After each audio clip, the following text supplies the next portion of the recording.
গত কয়েকদিন ধরে বিভিন্ন জায়গায় ফুটপাত দখলমুক্ত করার কাজ চলছে, হকার উচ্ছেদ চলছে। তবে এবার দেখাবো বনগাঁর ছবি। সেখানে ফুটপাত দখলমুক্ত করছেন হকাররাই। বনগাঁর সময়সীমার আগেই দখলমুক্ত ফুটপাত, হকাররাই উদ্যোগী হয়ে দোকান সরাচ্ছেন। যে ছবি আপনারা দেখতে পাচ্ছেন বনগাঁর ছবি, সেখানেও হকার উচ্ছেদ হবে, তবে সেই সময়সীমার আগে দখলমুক্ত ফুটপাত।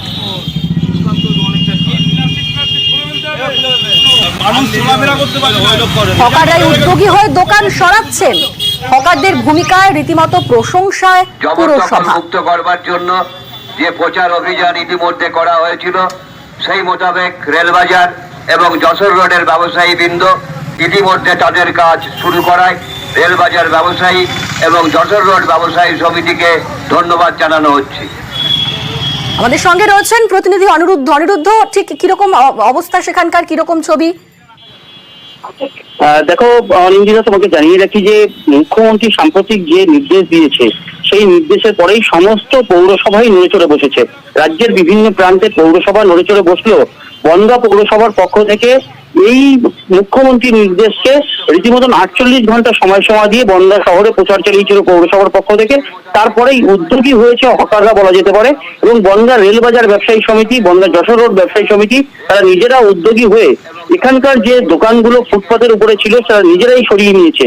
ইতিমধ্যেই বনগাঁ পৌরসভার পক্ষ থেকে আবারও প্রচার করা হচ্ছে, যারা সরিয়ে নিয়েছে তাদেরকে ধন্যবাদ জানিয়ে, এবং যারা এখনো পর্যন্ত ফুটপাতের উপরে রয়েছে তাদেরকে মুক্ত করবার জন্য কাউন্সিলরদের নেতৃত্বে একটি টিম করা হয়েছে বনগাঁ পৌরসভার পক্ষ থেকে।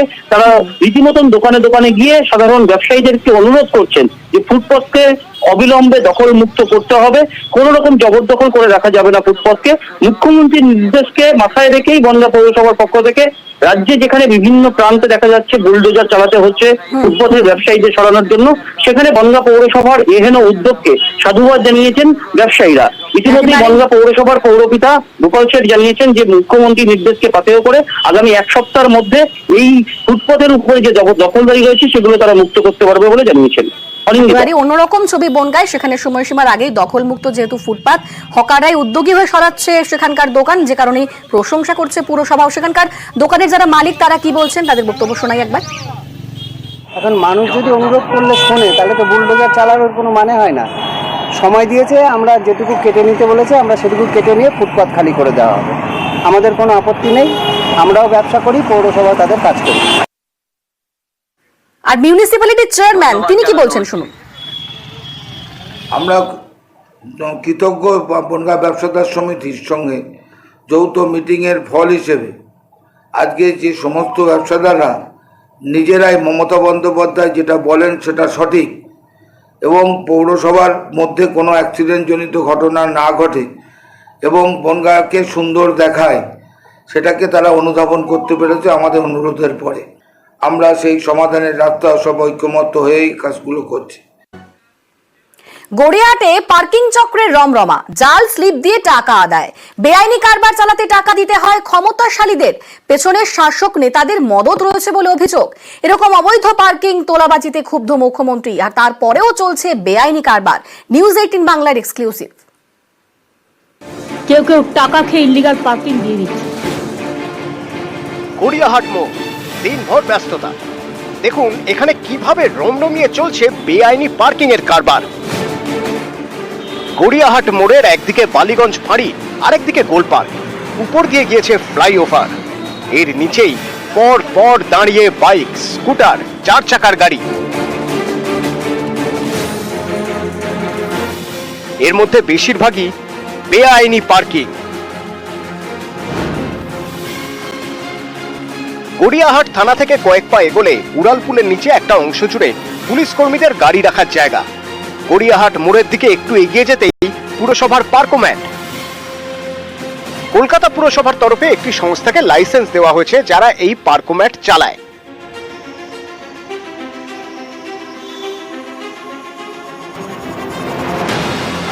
এখানে মেশিনে বিল ইন আউট সব মেশিনে।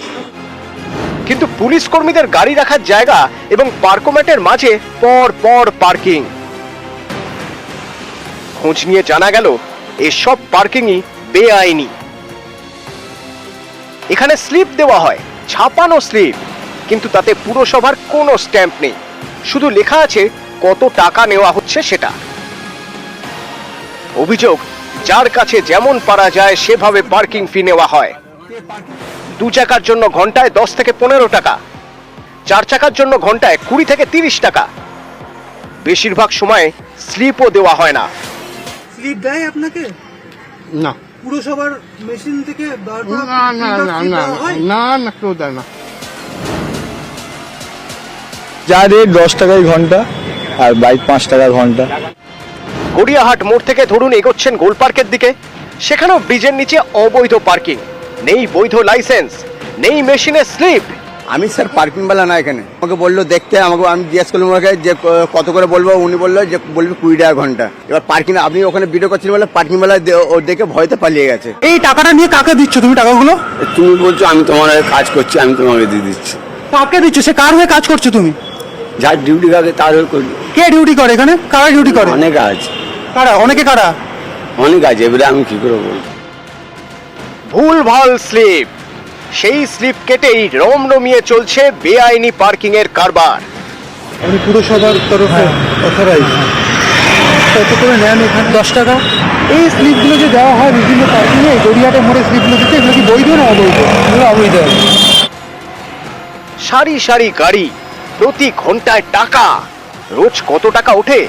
কাদের পকেটে যায় এই টাকা?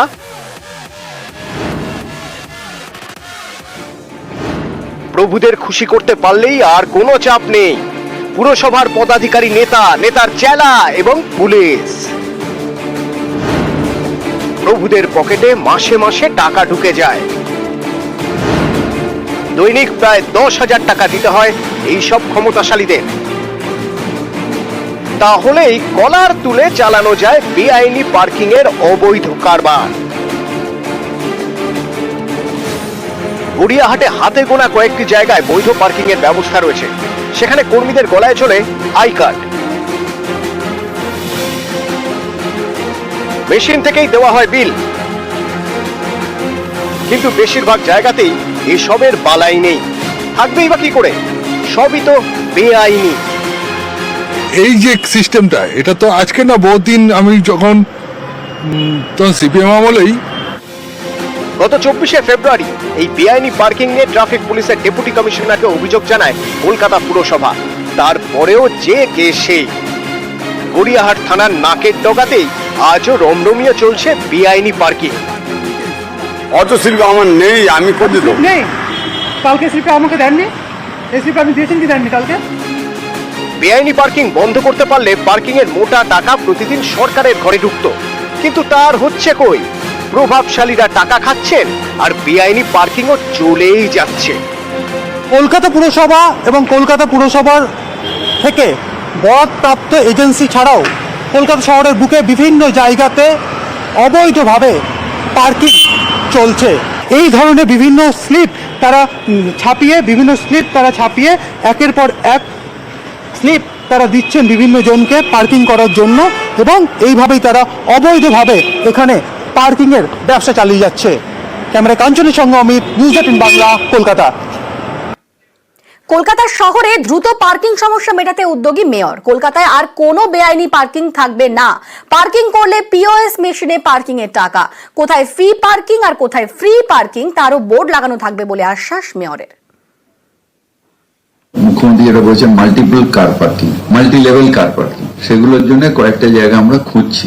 1 মাস পর থেকে 100% আমরা ইপোজ মেশিনের বেসিসে আমরা তুলবো, যা এক্সিস্টিং রেট আছে সেই রেটই ডিসপ্লে করে দেবো, যেটা কোন জায়গাটা ফ্রি কার পার্কিং, কোনটা ফ্রি কার পার্কিং, যাতে মানুষের অসুবিধা না হয়, যাতে ওখানে কোনো পার্কিং মাফিয়া যাতে আবার পার্কিং না তুলতে পারে।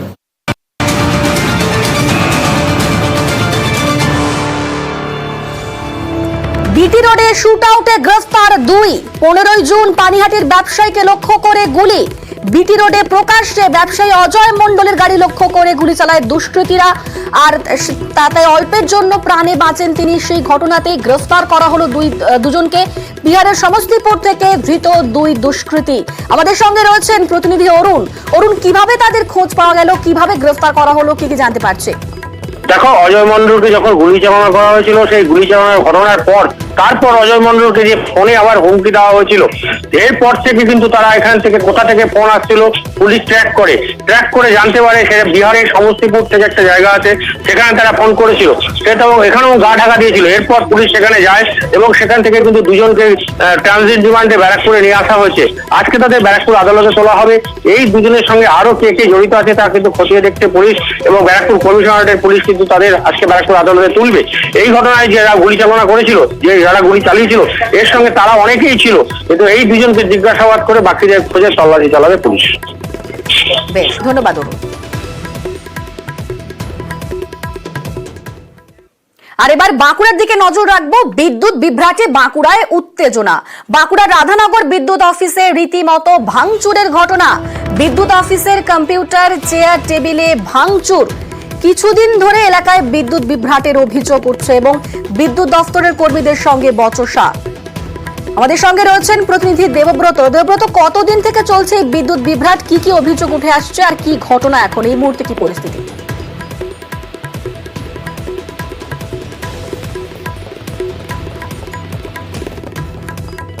আমাদের সঙ্গে যোগাযোগ করার চেষ্টা করব প্রতিনিধি। তবে আরো একবার জানিয়ে রাখি যে ঘটনা বিদ্যুৎ বিভ্রাটে বাঁকুড়ায় রীতিমতো উত্তেজনার পরিস্থিতি।